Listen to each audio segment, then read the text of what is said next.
nicely. A little too much to drink last night.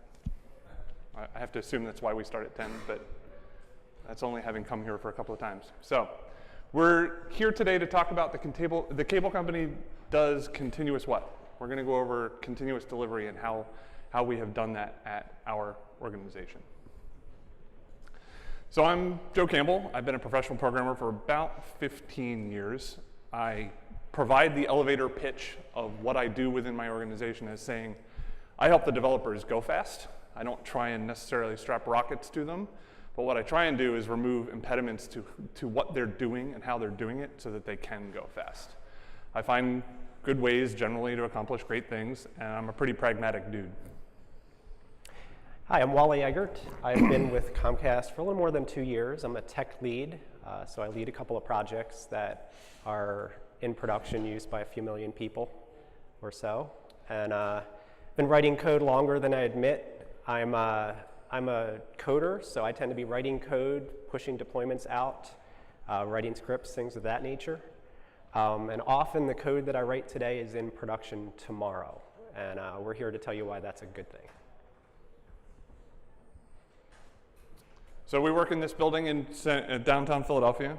It's a lovely building, quite high. It's actually, we found out because we took a roof tour recently that it's the highest building between New York and Chicago, which is kind of cool because when I stood up on top and I put my hands up, I was the highest thing between New York and Chicago. That was kind of cool. For this building, we don't work anywhere near the top of it. We work a whole hell of a lot closer to the bottom. We don't have any staplers, and we're not here to set anything on fire, so you guys are all in good shape. We do have to cover a few provisos, some interesting pieces of information, and a couple of disclaimers. Obviously, we work for Comcast. Anything that we talk about today in terms of choices that we've made from tools that we're using and why we're using them are strictly our choices.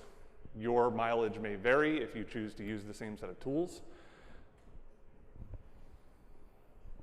So we're going to talk about continuous delivery. Where did we start and what did we have to start from? So obviously there was some amount of code development that goes on at Comcast. This is a description of how we sort of took what was there and moved forward with it. We're going to cover how did we do that? Who did we have to talk to? Who did we have to convince? What were the people that were involved? What are the tools that we chose? What are the ways in which we set that up? What did we get out of it? And sort of along the way, we're going to talk a little bit about underpants gnomes. So when we started this endeavor with our group at Comcast is about 150 people, give or take. It was like the Wild West. Like, no joke, the Wild West. Everybody within the organization, depending on what portion of the organization, our tight little sort of 150 person group, depending on what area of that they were working with, they had their own thing. So at the very least, when I arrived at Comcast, about 3.75 years ago, they had 2 different code repositories. And they were managed by different people within the development organization. And there was no way to know who it was that managed them. So we had 2 of those.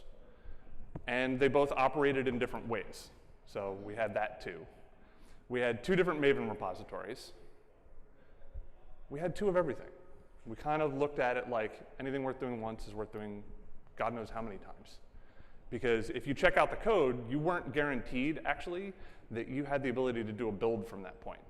So if you went to somebody's version repository and you said, hey, I need access, and they gave you access, you pull the code down, you hit a build, there's no guarantee your Maven stuff was set up correctly because it may be pointed at repositories that you don't know exist. So we had these sort of multiple situations where 2 of everything made for a nightmare because you just didn't know who you had to talk to. We had an ops group that was very hands-on. They loved to just do everything by hand. We had people that were doing deployments that took several hours because there were individuals that were actually taking the code that had been built, SSHing it to however many machines that they needed to deploy to, and then they were actually doing commands on that machine at their desk to push that code out. Now what's worse, at least in my opinion, was in addition to that sort of manual process that they were doing, there was no ability to know where the code that was built had been built from. So we even had developers who would say, we're going to do a deploy today, and the build would happen on their local laptop. They literally would grab their laptop, execute a build, generate a WAR file or a jar or whatever it was that they were going to deploy. They give it to the ops guy in like email. I can't make this up. Send it to him in like an email and said, please deploy this.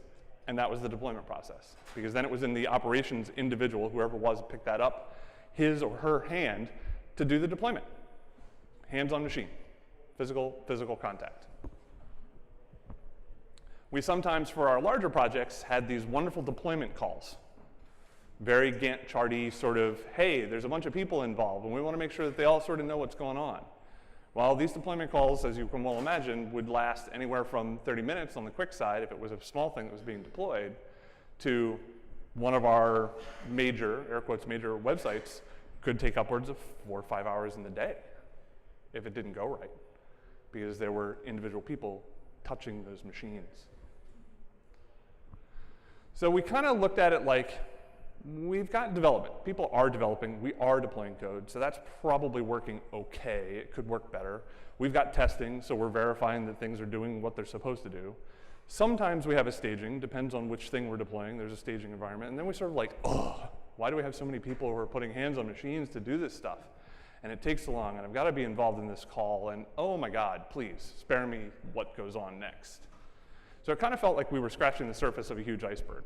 Right? Every time we sort of like shave away a layer, there's another layer underneath it of this sort of madness of, hey, we've got these builds going on people's laptops, and we've got people involved, and there's 4 and 5 hour phone calls, and oh, it's ridiculous. So we kind of looked at it like this. It was like, well, we've got this front half of things where we collect underpants. We sort of know what goes on in the development and testing area. We do something in the middle. There's like black magic where the ops guys sort of do something, and then on the end there's profit, because obviously whatever it was got deployed. So we're going to try and define for you guys what that phase 2 is.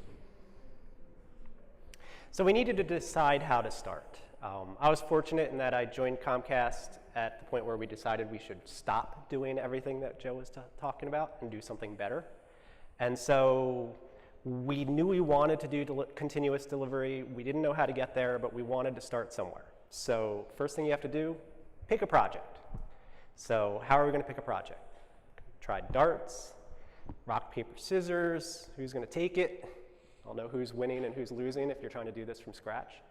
But what we really did was we picked a greenfield project. We picked something that didn't have legacy to deal with. We assigned an experienced team, a team that had already been working together, a team that understood continuous delivery and the goals that we were trying to achieve. And we planned for upfront investment. We said, okay, this is going to be the project that does it. We know we're going to have to build out infrastructure here, so we'll plan for that. And we let the team go ahead and do their thing. And obviously, as we did it, we prioritized automation and testing as we started to build the project that we were working on. So we should note, too, that the team that got picked, voluntold, if you will, was pre-existing. So it wasn't like we sort of wandered around the organization and plucked up a whole bunch of people and said, hey, we're going to do this continuous delivery thing. It was people who were already working with the two of us, or they were already working with other people. The team was kind of pre-formed, and it was something that they wanted to do. So we were given that opportunity. We didn't cherry pick a whole bunch of people to try and make this happen. So our first step was to do a simple automated CI so that we could get feedback for every check-in.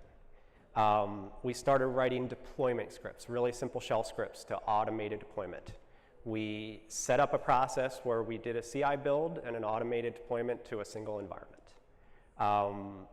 We started deploying out changes. We got our feet wet. We started seeing how quickly we could check changes in and see them show up in our single dev environment. And we even started using some cloud computing resources as a dev environment just to give us a little bit more control, give us the ability to do some more hands-on testing.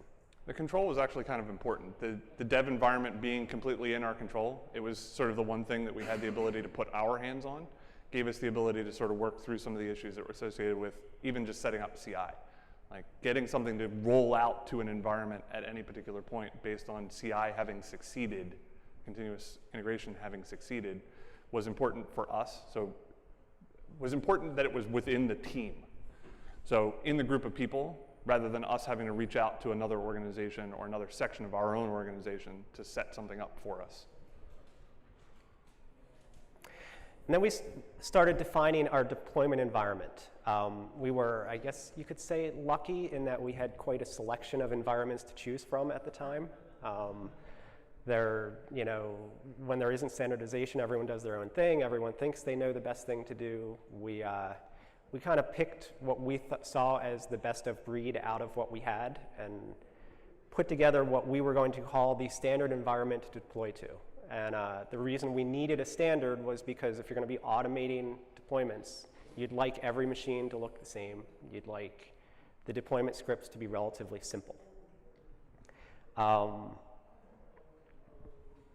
We also started measuring our unit test coverage. If you're going to do continuous delivery, you better have tests. So we integrated Cobertura into our build process. We could visualize our test coverage. We made that part of the CI build, and we discovered that our test coverage was rather disturbing. Everything starts with unit test coverage. We put a ton of effort into unit tests. We tend to aim for the mid-90s, 95% for line and branch coverage in our unit tests, and go way out of our way to keep that. It's certainly worth the investment. It's your safety net if you're doing refactoring. It's proof that you understand what your code is doing. Go ahead. We enforce that test coverage. As part of our CI builds, we set a limit. If the code coverage falls below that limit, we will fail the build. So that change will actually be failed. That way you can't regress. And we ratchet it up whenever possible. There are some people that pick on the fact that actually we have 90% unit test coverage as like, well, how did you get to that point? There are definitely people who will note for the majority of projects, as Wally pointed out, we started with a greenfield project in this case. So it's a little easier, right? Because we started in a place where we could just add the tests as we went along. If you're working with legacy, this sort of ratcheting that Wally just described, where we have it set to a particular number, and if it falls below that number, then we fail the build, is actually kind of important. So when you come to like a legacy project, which is the majority of projects that you're probably going to work on, that ratcheting helps. So whatever the current level of unit testing is, even if the unit testing is not spectacular, let's say you come to a project and it's 5%, put that ratchet in. Set it at 5% so that it doesn't go below that as people are continuing to make changes and add new code. And that helps you drive people to want to look at the output of the unit tests while they are doing their development. Because if they're not looking at it, then they will ignore it and they won't add the tests and they won't add the safety net. So if you add that ratchet that says, I will fail a build if you go below this unit test coverage, it means that they can't add any new code to your code base without also adding the test that covers it, at the very minimum. If they add more, great. Turn the ratchet up so that they don't fall below that level. Something that's kind of fun that happens sometimes is if people remove code that was tested, will fall below the limit, and then they have to go scavenge other parts of the project to go find some stuff to add unit tests for to bring it back up. And it's a bit of an annoyance, but it's something that we enforce. It's good for the project. So unit tests are one thing, but we need to go beyond unit tests. Unit tests aren't going to tell you whether the system is actually performing as needed. So the unit tests cover refactoring in new classes, but then we need integration tests. We need to test if we're communicating properly with other systems. And we need functional tests. Functional tests to say, does the system perform as expected? We also focus very, very heavily on functional tests. In fact, we've divided them into several categories because we have so many of them. We have what we call smoke tests that we run during every deployment against an individual node to show that that particular server is running properly. We have what we call mock dependency tests, which are tests that run against staged data against mocked endpoints to show that the logic within the application is working properly.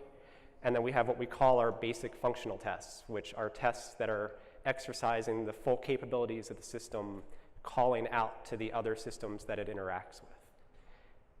So we should also note, too, that those functional tests, and the unit tests that we talked about prior, everybody runs them. So it's not just the CI environment that runs these tests. Every developer that works on this code base runs these tests.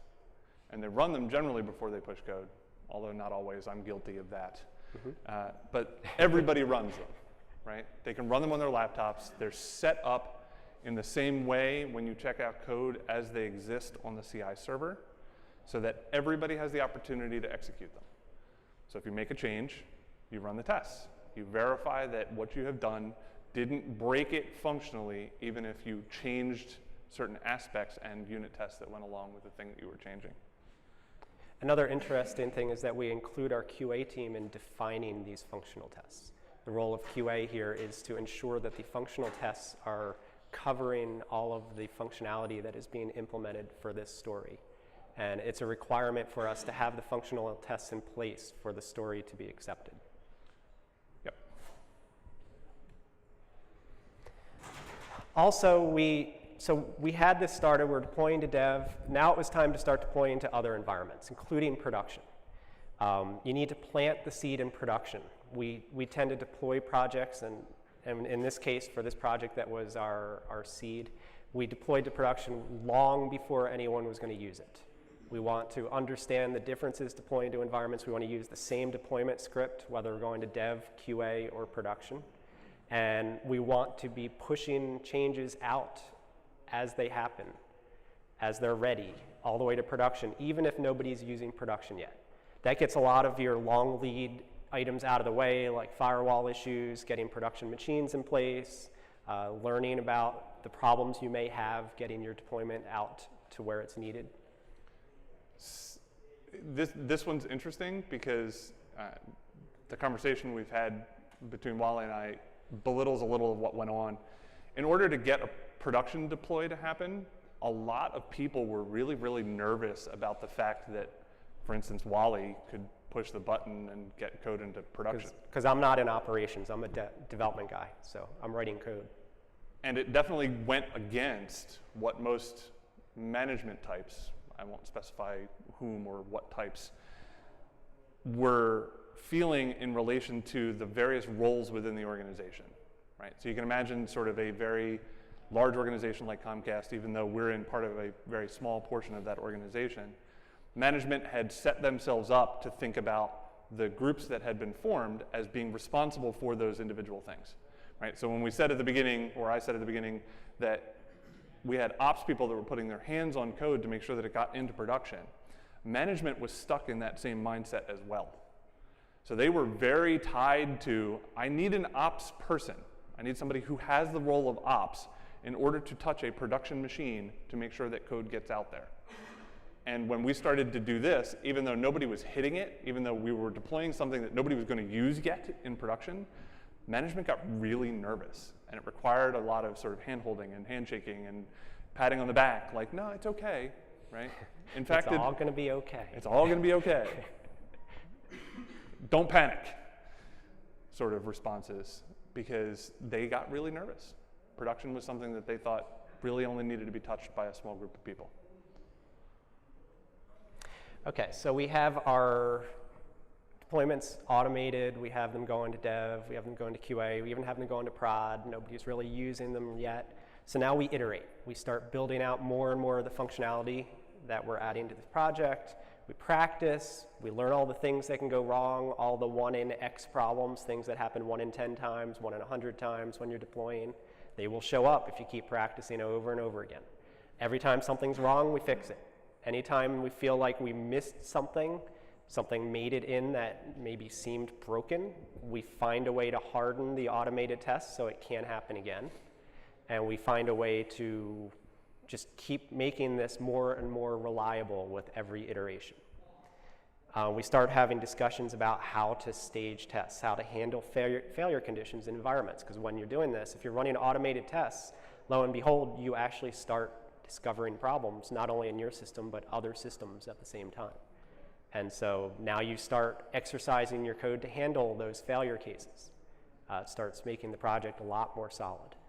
It was kind of a surprise, actually, when we started with this project doing that work against other people's systems, because it was sort of unexpected. we were in the process of developing how we were doing continuous delivery. We were making sure that we were covering our bases. We sort of figured, probably badly, that other people were also covering their bases. So we're relying on other groups to sort of do things in some sane ways. And our tests started to turn up all of their failures, which was kind of surprising. The developer response in a lot of cases, and the thing that generated a lot of conversation within our team, was when a test failed due to a remote thing. So we have the functional test calling out to a remote system, and it was spurious or it was intermittent. The developer's almost immediate knee-jerk reaction to that was to turn the test off.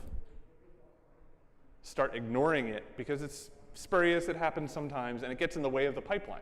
So it gets in the way of the fact that we're trying to put dev, QA, production in terms of deployments in place, and it gets in the way. So their knee-jerk reaction was to turn it off, and that's exactly the opposite of what you want them to do. Yeah, we want to drive it to a solution. Go drive to the other team and say, hey, what's going on? Why is this failing?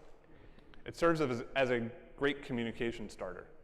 Hey, I wrote a test that says this, and it fails sometimes. Can you tell me why?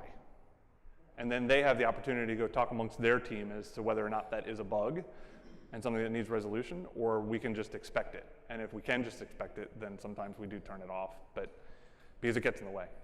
It also spurs some interesting conversations about which environments you should point to for other systems that you're testing against. Should your dev point to somebody else's dev, or is their dev so messed up that it's rarely available for your automated tests? So then do you point to their QA? Do you point to their prod? What's appropriate? And we've landed on a particular solution that's working for us, but I think that'll be dependent on the particular situation.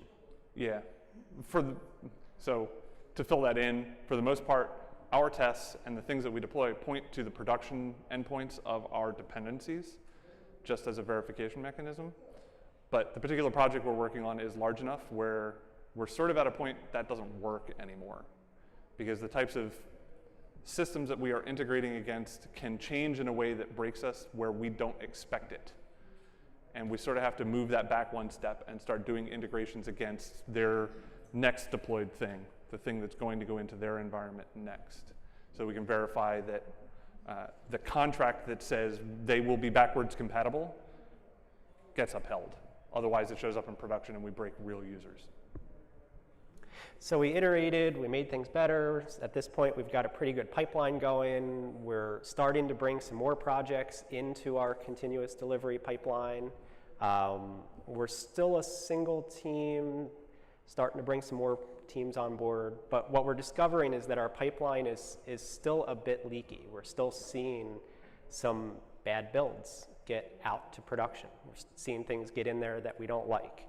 And so now it was time to take out the garbage. So we were working in a world where we had pre-commit or post-commit reviews. So post-commit reviews. So a change would be checked in, would be merged into the baseline, and then an email would go out saying, hey, this change was made. Why don't you go ahead and review it? And that was causing problems for us.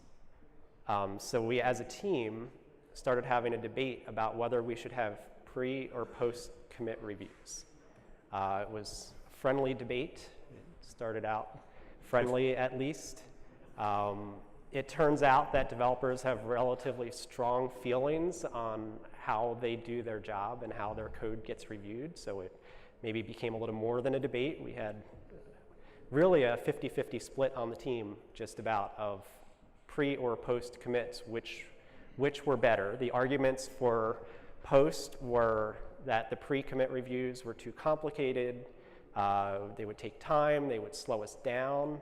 The arguments for post-commit reviews were that or against post-commit reviews were that garbage was getting in, we couldn't let that happen. It was interesting because Joe and I think both started on the side of, wow, this is just what we're proposing, which we'll get to in a moment, was just too complicated and too much of a shift for us to do at the time we needed to do it. But in the end, the team chose to go with pre-commit reviews and accept that bit of complexity and change. And in the end, I cannot imagine working any other way. So I would wholeheartedly suggest pre-commit reviews if you're doing continuous delivery. Yeah. On the team, this picture is probably not too far from the truth. There was a lot of very heated discussion. And if you think about it, developers kind of get stuck in their ways. And it doesn't take very long for them to do that. You know, a given week of doing something in a particular way probably means that it's ingrained in how they are working. And this type of change meant that we were sort of moving the cheese on them. And they didn't like that, right? You're involving people, you're involving change. Change is hard, especially when you're affecting people within your organization. Just be aware. So what we changed to was Git and Eggert. So we had been using Subversion Review Board. We moved to Git and Eggert, and the cycle that we work in is that a developer fetches the latest code, makes their changes, and then pushes up a change to Git and Eggert, up to Eggert. And what Eggert does is it stores that change off in sort of a little side branch. It doesn't immediately go to master. And then at that point, our CI server actually fetches that change down, applies it to the current master, and does a CI build, runs all of these automated tests we've been talking about, and provides feedback as to whether the automated tests have passed for this change. It's a checkbox. You get a green checkbox if you're good, you get a red X if you're bad. That feedback comes within a minute or two of pushing your change up, so it's very quick feedback. Then at that point, we have eyes that get on the code. So a change sits in Eggert. We have essentially an inbox of changes that are pending review.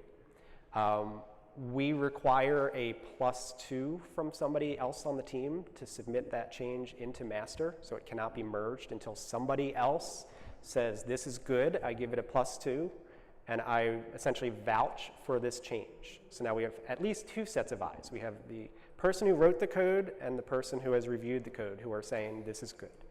In general, we have well more than 2 people looking at a change. We'll have 5 or 6 people making comments. Sometimes the comments are nitpicky, like, hey, you got trailing white space here, and you spelled this wrong. Sometimes they're fundamental, like, why the heck are you doing something different than what's already been done, and there's a better way to do this, or this is going to horribly break the system. You can also give code a -1, which says, please, don't merge this right now and address my comments. You can give it a -2, which is kind of new, which says, yeah, I don't want this anywhere near production. Don't even think about merging it until you come back to me. So we iterate. We can then iterate on a change before it goes into the baseline. And quite often we will iterate 5, 10 times on a patch before it is ready to go. And what's great about that is it hasn't impacted anything else, has not made it into any environment yet. It's interesting. There's a whole bunch of downstream sort of psychological effects that come out of this as well, because what you'll see is developer behavior will start to change based on not wanting to hold up, not wanting to get stuck in review, essentially. So when you have like 5 or 10, and we have had some changes that go way deeper than 50. that, 50 different changes. When you go that deep, you start to lose the original meaning of the thing that you were actually trying to do, both for the reviewer and for the person that was in the process of trying to make that commit. And it changes the mentality, because as a developer, what you want to do is try and drive it to get through the review process as quickly as reasonably possible, because you don't want to have to sit there and deal with it anymore. It's like, my mentality is I've done the code, now I'm done, except you have to get through review. So adding that extra step forces them to sort of polish the glass, as Wally was pointing out, right? Clean code, oh, you misspelled this, those sorts of things. They start checking for that in advance, and then it never gets to the point where we're actually sending it back around based on some of those small types of things that occur. The other thing that it strongly encourages from the team is small, concise changes. Something that we've noticed is that the more files are touched in a change, the longer it takes to get reviewed. Even the first time, people just look at it and say, oh, are you serious? 50 files? I can't do that right now. Whereas if you've changed 5 files or 10 files even, somebody can say, all right, yeah, I got 5 minutes, I can get through that now, and they'll review it. And so we had some people on the team who tended to like to work in larger chunks, and quite honestly drove other people crazy at times. And in the end, what it wound up doing is it slowed them down to the point where they started saying, hey, I'm not getting any work done, and guys, help me. And the feedback was, well, put something smaller in. Make your commits smaller. Make your commits smaller and easier to understand. Break up what you're doing into manageable chunks, and then we can review it better. So there's a lot of sort of behavioral feedback that comes out of the socialization of code reviews. Yeah, the larger the number of files, the more likely it is that you won't actually be able to do the review in Garrett. Because when you're looking at a commit that's 50 files large, Garrett's interface allows you to sort of step through each file's diff on a side-by-side basis, but it's hard to sort of get the entire picture of the change other than the commit message in Git. So what generally would have to happen is the larger the change set was, the more likely it was that whoever was going to review it had to pull it off of Garrett, apply it to a base master on their laptop, in their IDE then go through what are all the changes that happened to the thing. And it just took forever. I guess one other thing that it does is drive standardization within the project. When you've got enough people looking at something, they'll say, well, hey, no, why'd you do it this way? We did it this way, these other 5 places. And we tend to be able to standardize more and more. Something that I do like to note is everyone on our team is permitted to give a +2. So code review is not the responsibility of an individual. It is the responsibility of the team. It is team ownership of the code baseline. And it's part of everyone's job on the team to do code reviews for everybody else. Nobody gets to push their own code through. That's not to say that some people don't do it better than others, because there are variances in how detailed one person's review of your code is in comparison to other members of your team. So we actually, as Wally mentioned earlier, that idea of getting more than just another set of eyes, but several sets of eyes looking at it, gives you that sort of, oh, I have more than one person looking at how this code fits into the code base. So this person sees X, and this person sees Y, and this person sees Z, and when they're all combined together, we have this nice, clean view that we can put into master. Who does the merge? The original submitter can do the merge, or the person who gives the +2 can do the merge. It's whoever does the merge is taking on the responsibility that when the build gets deployed into the next environment with that change, that they will verify that the feedback that came back from the automated deployment was, yes, this was good, it's deployed properly. We don't require manual testing because we should have automated testing in place that says, yes, this actually worked. But that is what the responsibility, that goes with the submit button, is making sure that it deploys properly to the next environment. Now, in all of this is not to say that these two tools were the only way that this could possibly have happened. You could very easily, relatively easily, set this up in Subversion with some other tool that allowed you to post a patch up to that tool, do the review in a pre-commit way, and then after you provide a checkbox in whatever that tool happened to be and push the button, then it would merge to whatever your trunk or main branch in Subversion is. It just so happens that we, at the time, chose this because a lot of people were talking about going to Git, and another person within our organization had already set up a Garrett server. So we had a little bit less friction for changing to this at the time. So we spent a lot of time talking about pre-commit reviews, but they're really important because garbage in, garbage out, even with automated tests. And if you're going to have an automated pipeline that's spitting out the other end, then you better make sure you don't put garbage in. So, okay, so now everything's going really smoothly. We're actually making changes quickly, we're reviewing them, we're getting them into our pipeline, they're getting out to all our environments quickly, we're able to make changes very quickly. Other teams are starting to see what we're doing, they're saying, hey, we want some of that. That looks pretty good. We like how agile your team is as far as deploying changes. We like how you're automating this stuff. So we needed something a little more industrial strength than the CI environment that we had at the time, something that would allow us to do deployments into production in a little bit of a more automated way. So we're not naming products. We brought in a professional hill, essentially, a better product, an enterprise product to help us manage. Enterprise. manage the larger number of projects and builds and deployments that we were going to need. And to keep track of where the code was at any particular point in time. We also matured our functional test framework. As soon as you have multiple projects trying to do functional tests, well, you're going to want to do them in a similar way across multiple projects. So now you're going to share, so now you need a framework. We came up with a not so creative name called PyFunc test because it's Python functional tests that we use. It's just based on the Python unit testing framework. And so we built our functional tests in Python. I like that it's not the language that we implement our application in because it requires you to take a step away from the code that you've written and think about how to test it without reusing any of the logic that you just wrote to actually build it. And these automated Python tests are very portable, very easy to run from your laptop, very easy to run from a build server or in any environment that we need to run them. We have an interesting advantage too, and part of the process that went into making the decision to use Python is that the testers that we work with, the individuals that we work with that are running QA testing for our group, also happen to know Python. So they have the opportunity also to write functional tests or smoke tests within our environment. And oftentimes they do.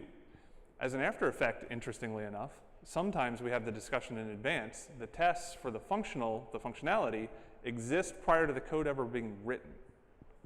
So we know the thought process of the QA individual that is going to be testing the code and can account for, oh, you know, I didn't really think about it's going to return a 202 here and he thinks it should be a 404, right? Provide an ID or something that didn't work. So that having those in advance is actually quite useful. We also modernized our monitoring infrastructure. When you start doing continuous delivery, you're doing lots of deployments. You want to know when things are failing in different environments, if they are, if anything's going wrong. We extended our monitoring. We obviously had monitoring. We extended it to the QA and dev environment. We started doing what I'll call some cave exploring, which has proven to be really helpful for keeping track of problems as they come. We wrote alerts to tell us in an automated fashion when problems are showing up in different environments. It's all about understanding what's going on. If you're going to do continuous delivery, you better understand exactly what's happening in every environment because things are changing out there in an automated fashion. Things are changing often. So you need to understand exactly how something's performing in every environment. There were some really weird after effects of doing this as well. So Wally put together a whole bunch of reports that come out to us once a day about how the deploys are going and how the environment is operating and how many puts are we getting on particular endpoints and things of that nature. We started to actually be able to see trends of when things would go wrong. So even if we hadn't deployed, but the system was starting to degrade in a way that we didn't expect, you could see it from day to day show up in sort of how the graph looked. And you basically just look at them side by side and it's like, oh, there's something weird here. And I can try and go and find that. The other interesting after effect of having those reports is when the weirdness shows up, sometimes it was being generated by another arm of our own organization and we didn't know. So we were capable of then turning around and asking them, hey, were you expecting to send us 2.5 gigs worth of data today? Or, and hey, like, my request rate just went down to a quarter of what it was yesterday. Did something change from your side? We just had that the other day, and it turned out something did for the good. But those types of things show up in these daily reports. We also found that we had some inconsistencies still left in our deployment environments. As we bring on other projects, we need to accommodate their specialties, their inconsistencies. In order to do that, we're appreciating our differences here.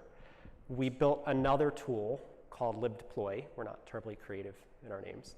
Also Python. Python's great. It's based on Fabric, as you can guess by the slide. And just simple deployment scripts. Keep it simple, keep it repeatable, try to keep the differences to the point where the deployment script can be, not overly complex.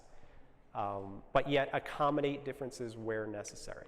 The choice of fabric certainly is just something that was convenient for us with the Python background that we had. And like I said, Python's great. It was actually somebody else's decision. It was. Yeah, Fabric was the decision of somebody who is no longer with our organization.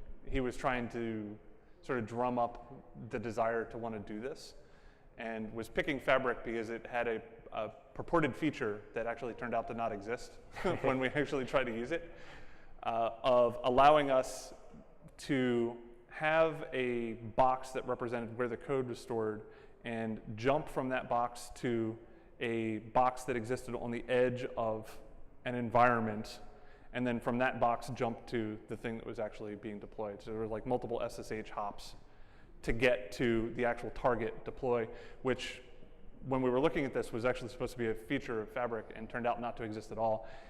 In the end, it didn't really matter because the tooling that we picked allowed us to put an agent into that environment, which put the code at most one hop away from actually doing the deployment.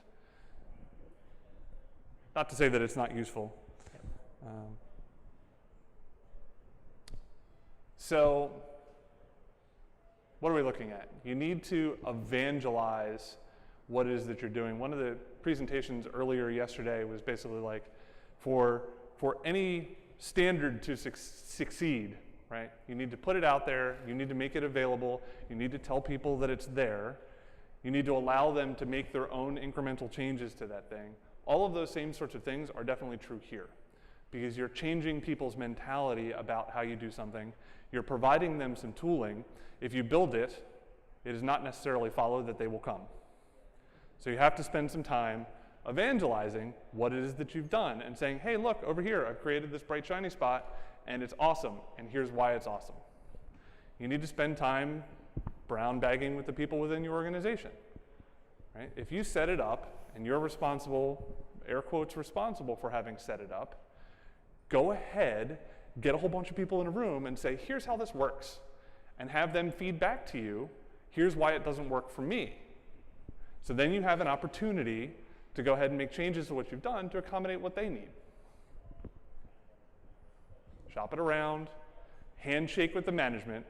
I don't think I can stress enough how important it is to sort of put your arm around the management guys, because they're going to be really uncomfortable about having even a role-based access and an automated mechanism for putting code somewhere.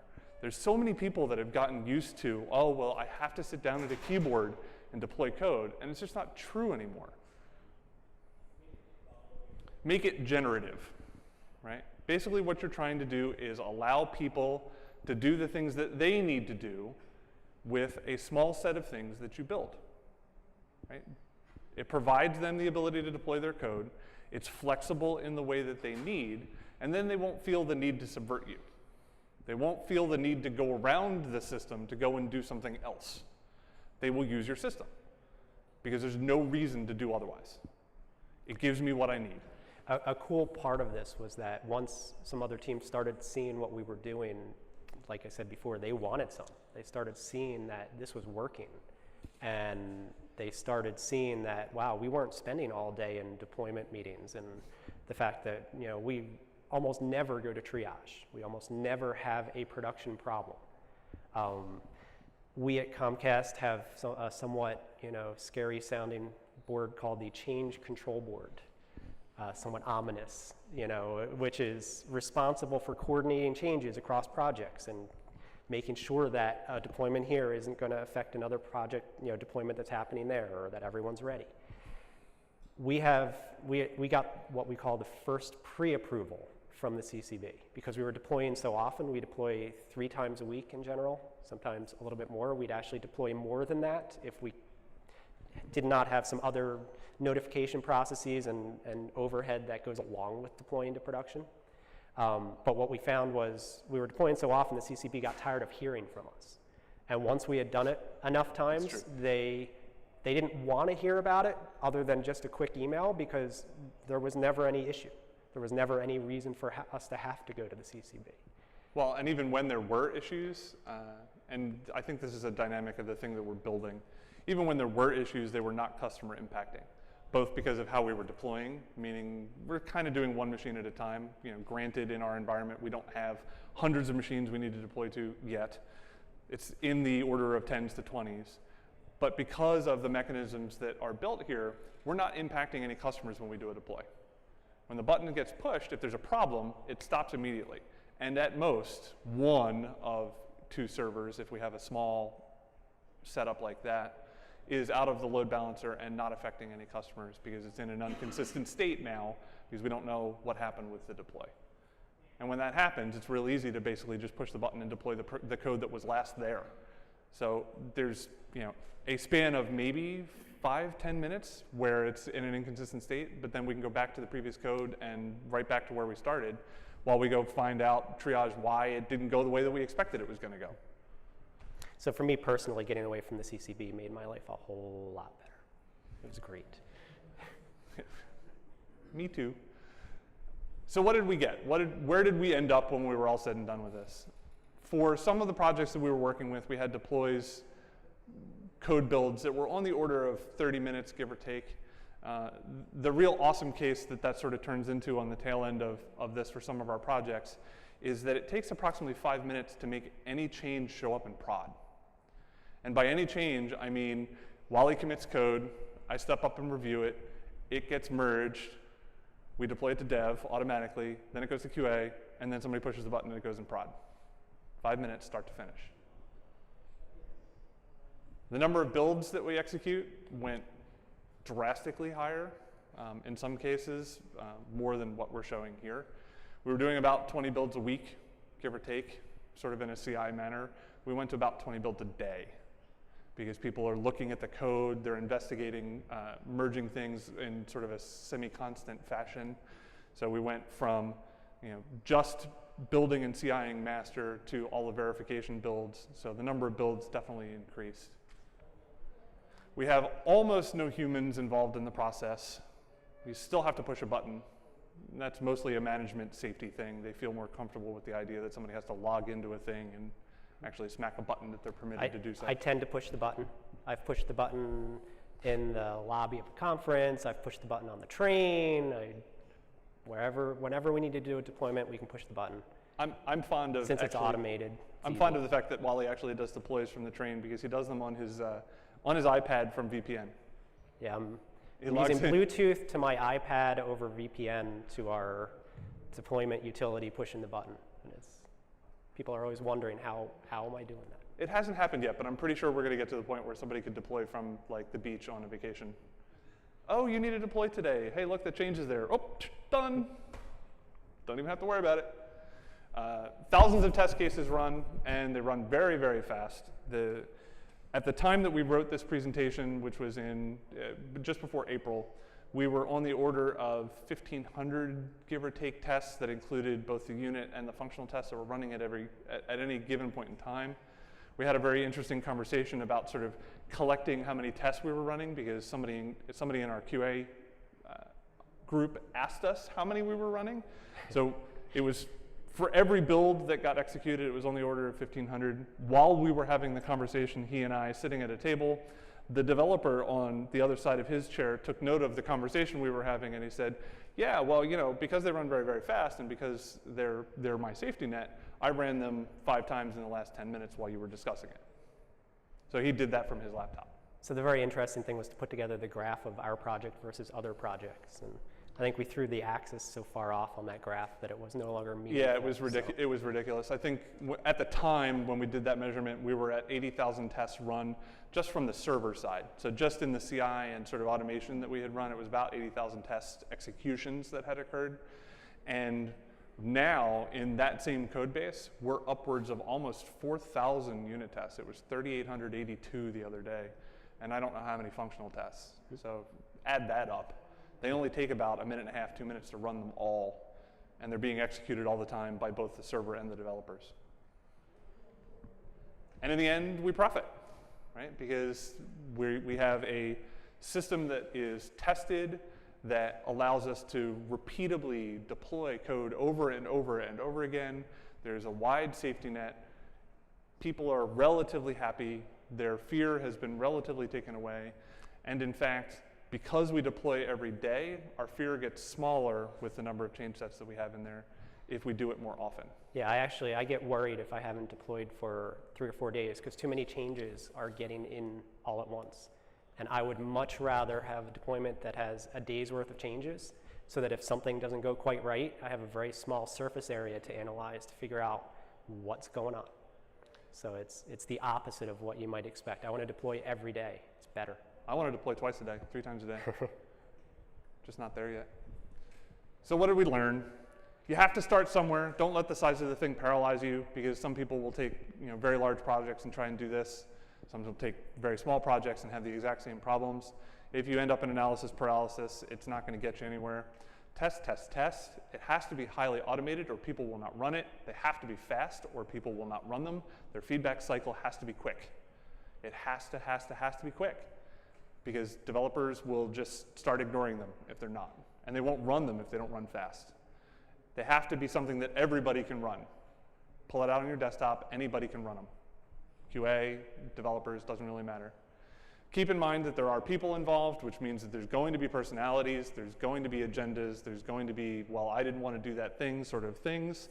You need to have those conversations up front. You need to be prepared to evangelize the things that you're talking about so that you can sweep those personalities under the rug and make those agendas go away. Combine similar things. So when you have 2 and 3 and 4 of something, you can collapse those together. There's value in collapsing to a point. Comcast is a 100,000 person company. There have been efforts within the company to create one ring to rule them all. We have a subversion thing that exists within the organization. Not everybody uses it. Why? Because it's under the control of somebody else. So there is some value at certain sizes to being able to control certain types of things. But commonality matters. So pay attention to how many of those things are you allowing to exist within your org. How many times did it get sprinkled around? Like I said, there's an upper limit. Have the numbers. So it's really, really beneficial in all of this to collect the numbers for what it is that you're doing, because it tells the story, like we are right now, about the successes associated with doing continuous delivery. And they're pretty significant. So, in closing, I'm Joe Campbell, Twitter @JoeCampbell. I'm Wally Eggert, Twitter @WallyEggert. And that's what we got. So if you got any questions? 2. Two Okay, questions. 2 questions. Your continuous deployments, what solution did you go with for things where you're checking a single point of failure, like schema migrations, where if you migrated schema and then something goes wrong, now you've got migrated schema and you have to go back? So for sure, so the question is, how do we migrate schema? How do we deal with database changes? I might translate to ACID database changes of some flavor. So for at least what we've built, there are other systems that surround our system that are generative in a way that we don't have to worry about what the schema is. We can migrate it in place. So we have an internal thing that'll let key value store that allows us to just put blobs of JSON at certain keys. And we tend to use that in comparison to using, say, Oracle or Sybase or Postgres or MySQL to partially avoid that. It's not to say that it's completely avoidable, and we haven't had to deal with it yet. Mm-hmm. Yeah. We try to avoid it, try to design around the problem, essentially. Got down here? How do you track what features get deployed for in a particular deployment? So let's say developers have been working on 5 different problems or issues, have got them up into, gone through the code review, done a build for that. Yep. Do you actually stage them in some order so you know, okay, today we're deploying these 3 item features, or is it just whatever has been done in the previous 24 hours? It is whatever has been done in the previous 24 hours, and it is communicated as a summary and details that right now I put together in a manual process. So essentially, we do have somebody keeping an eye on the pipeline. We have somebody who, that's me. We have somebody who is essentially checking the sanity of all the changes that have been merged as a double check. And we have a communication that is going out that says, here's the summary of what changed in today's build, and here's all the git commit hashes and the git commit messages for those changes. And that is broadcast very publicly before every build, before every deployment, I should say, in order to make sure that the rest of the organization is aware. We don't branch, so it's not cherry picking things in as we want them. We avoid branching at all costs, so it is mainline trunk deployed every day. If you're putting something in, it's not ready, put a feature flag on it. Yeah, turn it off, deploy it dark. Thank you. Thank you.